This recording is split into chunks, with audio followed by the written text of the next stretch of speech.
जय हिंद साथियों, the freedom में आपका स्वागत है। मैं सुधीर। साथियों, देश में चुनाव हो रहा है, आम चुनाव की प्रक्रिया चल रही है और राजनीतिक दलों ने अपना अपना घोषणा पत्र जारी कर दिया है। हम लोग देख रहे हैं द फ्रीडम पर क्रांतिकारियों का घोषणा पत्र। क्रांतिकारियों ने किस तरह का भारत चाहा था, वो भारत को लेकर के, आजाद भारत को लेकर के क्या स्वप्न देखते थे, यहाँ के लोगों के लिए क्या चाहते थे। और अब तक हम लोगों ने अलग अलग कई क्रांतिकारी दलों का घोषणा पत्र देख लिया है। अनुशीलन समिति का घोषणा पत्र, गदर पार्टी का घोषणा पत्र, HRA का घोषणा पत्र, HSRA का घोषणा पत्र, फिर जो अफगानिस्तान में भारत की पहली, आज़ाद भारत की पहली अस्थाई सरकार बनी थी राजा महेंद्र प्रताप और मौलाना बरकतुल्लाह के नेतृत्व में, उसका भी घोषणा पत्र हमने देखा। क्रांतिकारियों के हिसाब से सबसे अंतिम घोषणा पत्र हम लोग मान सकते हैं नेताजी सुभाष चंद्र बोस को लेकर के। No amount of civil disobedience or of sabotage or of revolutionary। Subhash Chandra Bose किस तरह से, कैसा भारत चाहते थे, ये हम लोग देखते हैं। आजाद भारत की अस्थाई सरकार के प्रधानमंत्री के रूप में सिंगापुर की कैथे बिल्डिंग में 21 अक्टूबर 1943 को अपना घोषणा पत्र पढ़ा था। चूंकि वो घोषणा पत्र काफी लंबा था, उनका भाषण कई पन्नों का है, तो उन्होंने ये बताया कि क्यों हमें इस युद्ध की आवश्यकता है और हम क्यों लड़ रहे हैं, हमारे लड़ने का ढंग कैसे सही है और हमारी रणनीति कैसे है, हम किस रास्ते पर कैसे लड़ेंगे, हमारे अस्त्र शस्त्र वगैरह का क्या होगा, वो सब कुछ बताते हैं। और उसी में भारत को भी लेकर के अपनी दृष्टि वो जाहिर करते हैं। तो सिंगापुर की कैथे बिल्डिंग में ये जो सुभाष चंद्र बोस आज़ाद भारत की अस्थाई सरकार के प्रधानमंत्री के रूप में उन्होंने जो कुछ भी कहा था, उसे देखिए। सुभाष चंद्र बोस कहते हैं, आजाद हिंद हुकूमत अपने सभी नागरिकों को धार्मिक स्वतंत्रता के साथ साथ समान अधिकार और आगे बढ़ने के सभी समान अवसरों को प्रदान करने का विश्वास दिलाती है। यह हुकूमत संपूर्ण राष्ट्र और उसके सभी भागों के कल्याण और वैभव में वृद्धि करने के कार्य करने के अपने दृढ़ निश्चय की घोषणा करती है। यह राष्ट्र की सभी संतानों के समान लालन पालन का जिम्मा लेती है और विदेशी शासन द्वारा धूर्तता पूर्वक पैदा किए गए सभी मतभेदों को न्यायपूर्ण तरीकों से उन्मूलन करने की प्रतिज्ञा करती है। ये सुभाष चंद्र बोस कह रहे हैं 1943 में सिंगापुर में अपने घोषणा पत्र में। लेकिन इससे पहले भी उन्होंने आजाद भारत की जो कल्पना की थी उसे लेकर काफी कुछ कहा और लिखा है। सुभाष चंद्र बोस की पूरी बात समझने के लिए या जो उनके सपनों का भारत था उसे समझने के लिए जरूरी है कि जहां जहां उन्होंने अपनी कल्पना बताई है, अपना विजन रखा है, उसे भी थोड़ा सा हम लोग देख लें। 22 मार्च 1941 को उन्होंने एक बहुचर्चित एक लेख अपना लिखा था जिसे काबुल थीसिस के नाम से जाना जाता है। और उसमें लिखते हैं सुभाष चंद्र बोस, पूरी तरह आधुनिक और समाजवादी राज्य देश के आर्थिक पुनरुद्धार के लिए बड़े पैमाने पर वैज्ञानिक ढंग से उत्पादन और वितरण दोनों का सामाजिक स्वामित्व और नियंत्रण, धार्मिक पूजा के मामले में व्यक्ति की स्वतंत्रता, प्रत्येक व्यक्ति को समान अधिकार, भारतीय समुदाय के सभी वर्गों के लिए भाषाई और सांस्कृतिक स्वायत्तता एवं स्वतंत्र भारत में नई व्यवस्था के निर्माण में समानता और सामाजिक न्याय के सिद्धांतों को लागू करना। इसके बाद 1941 में ही मई में सुभाष चंद्र बोस ने एक आलेख लिखा जिसका शीर्षक था आजाद हिंदुस्तान की घोषणा का मसौदा।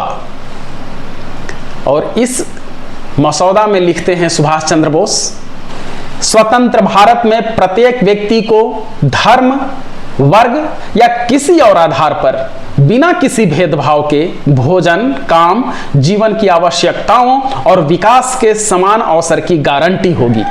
सबसे अधिक विस्तृत ढंग से सुभाष चंद्र बोस ने लिखा है अगस्त 1942 में अपने एक आलेख में इस आलेख का शीर्षक था स्वतंत्र भारत और उसकी समस्याएं। यह आलेख उन्होंने जर्मनी में रहते हुए लिखा था और इसको ध्यान से देखिए, उन्होंने भारत की समस्याओं और उसके समाधान के बारे में भी कहा है। स्वतंत्र भारत की समस्याएं और उसके समाधान के बारे में नेताजी लिखते हैं, ब्रिटिश शासन को भारत से खत्म कर दिए जाने पर पहला काम होगा नई सरकार बनाना और व्यवस्था तथा जन सुरक्षा लागू करना। नई सरकार का मतलब होगा नागरिक प्रशासन का पुनर्गठन और राष्ट्रीय सेना का सृजन। थल सेना के साथ साथ नौसेना और वायुसेना को भी तैयार करना होगा। हम उस कारण पर गौर करेंगे जिससे हमारा राजनीतिक पतन हुआ और भविष्य में दोबारा ऐसा न हो, इसके लिए उपाय करेंगे। एक बात साफ है कि हमारे यहाँ एक सशक्त केंद्रीय सरकार होगी। इस सरकार के पीछे एक सुसंगठित अनुशासित अखिल भारतीय पार्टी होगी जो राष्ट्रीय एकता बनाए रखने का मुख्य साधन होगी। सुभाष चंद्र बोस आगे लिखते हैं, राज्य व्यक्तियों और समूहों के लिए पूरी धार्मिक और सांस्कृतिक स्वतंत्रता की गारंटी देगा तथा सरकार के स्तर पर किसी धर्म को विशेष मान्यता नहीं होगी। राजनीतिक और आर्थिक अधिकारों के मामले में पूरी जनसंख्या के बीच पूरी समानता होगी। जब हर एक व्यक्ति को रोजगार, भोजन और शिक्षा मिलेगी तथा धार्मिक और सांस्कृतिक मामलों में स्वतंत्रता होगी तो भारत में उसके बाद अल्पसंख्यकों की कोई समस्या नहीं रहेगी। जब नया शासन स्थिर हो जाएगा तो सत्ता का विकेंद्रीकरण किया जाएगा और प्रांतीय सरकारों को अधिक जिम्मेदारी दी जाएगी। हिंदुस्तानी, जो देश के अधिकांश हिस्सों में पहले से ही समझी जाती है, भारत की आम भाषा के रूप में अपनाई जाएगी। निसंदेह मुसलमानों और हिंदुओं दोनों में ब्रिटिश समर्थक पार्टियां धार्मिक पार्टियों के रूप में संगठित हैं, लेकिन उन्हें जनता का प्रतिनिधि नहीं समझा जाना चाहिए। भारतीय मुसलमान शेष भारतीय जनसंख्या की तरह इसी धरती के बच्चे हैं और उनके हित समान हैं। भारत में आज जो मुस्लिम समस्या पैदा की गई है, ब्रिटिश दिमाग की उपज है। ब्रिटिश शासन की समाप्ति के साथ ही यह समस्या गायब हो जाएगी।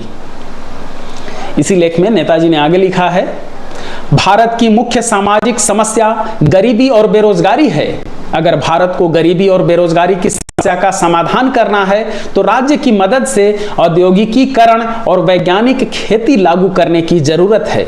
फिर हमारे सामने निरक्षरता की डरावनी समस्या है, लेकिन राज्य अगर आवश्यक धन दे सके तो इस समस्या का सामना करना बिल्कुल कठिन नहीं है। जहां तक भारत की भावी लिपि का सवाल है, मेरा विचार है कि देश में सभी प्रचलित लिपियों को जबरन हटाए बगैर स्वतंत्र भारत सरकार को लैटिन लिपि को प्रोत्साहित और लोकप्रिय करना चाहिए। भारत की अर्थव्यवस्था को स्वभावतया गोल्ड स्टैंडर्ड को छोड़ना पड़ेगा और यह सिद्धांत अपनाना पड़ेगा कि राष्ट्रीय संपत्ति श्रम और उत्पादन पर न कि सोने पर निर्भर करती है। भारतीय राजा और उनके राज्य पुरावशेष हैं और उन्हें समाप्त कर दिया जाना चाहिए। अंतर्राष्ट्रीय संबंधों पर नेताजी लिखते हैं, अतीत में भारत के पतन के कारणों में एक रहा है उसका बाहर की दुनिया से अलग थलग पड़ना। इसलिए भविष्य में भारत को दूसरे राष्ट्रों के निकट संपर्क में रहना आवश्यक है। तो साथियों, मुझे लगता है कि सुभाष चंद्र बोस की कल्पना में आज़ाद भारत कैसा था, या अगर वो होते तो किस तरह के भारत का निर्माण करते, ये आप अनुमान लगा सकते हैं। जरूरी है कि अगर बहुत बढ़िया से समझना चाहते हैं क्रांतिकारियों का विजन, तो आपको, चूंकि इसमें जो है आलेख वगैरह अधिक है, तो 1, 2, 3 बार इन वीडियोज़ को देखिए, अधिक समझ में आएगी। हर बात, हर लाइन का अपना अपना विशेष अर्थ है। हो सकता है कि एक बार में वो बात चूक जाए, पढ़ते पढ़ते कई बार या देखते सुनते कई बार जो बड़ी बात भी होती है वो निकल जाती है। तो इन घोषणाओं को, इन आलेखों को आपको तब तक पढ़ना चाहिए, देखना चाहिए, जब तक कि हर बात आपकी समझ में नहीं आ जाती है। तो ये सुभाष चंद्र बोस का घोषणा पत्र हम लोग देख रहे थे और एक आग्रह है आप सभी से कि वोट जरूर डालिए, मतदान जरूर कीजिए। यह आपका सबसे बड़ा अधिकार और फर्ज दोनों है। चलते चलते आप सभी से आग्रह है कि अगर आपने चैनल को सब्सक्राइब नहीं किया है तो सब्सक्राइब कर दीजिए, और आपके जानने वालों में जो क्रांतिकारियों में रुचि रखते हैं या आप सभी को क्रांतिकारियों के नाम पर बरगलाते हैं, कुछ झूठी सच्ची बातें फैलाते हैं, तो उन तक ये वीडियो जरूर पहुंचाइए। धन्यवाद साथियों, जय हिंद, इनकलाब जिंदाबाद।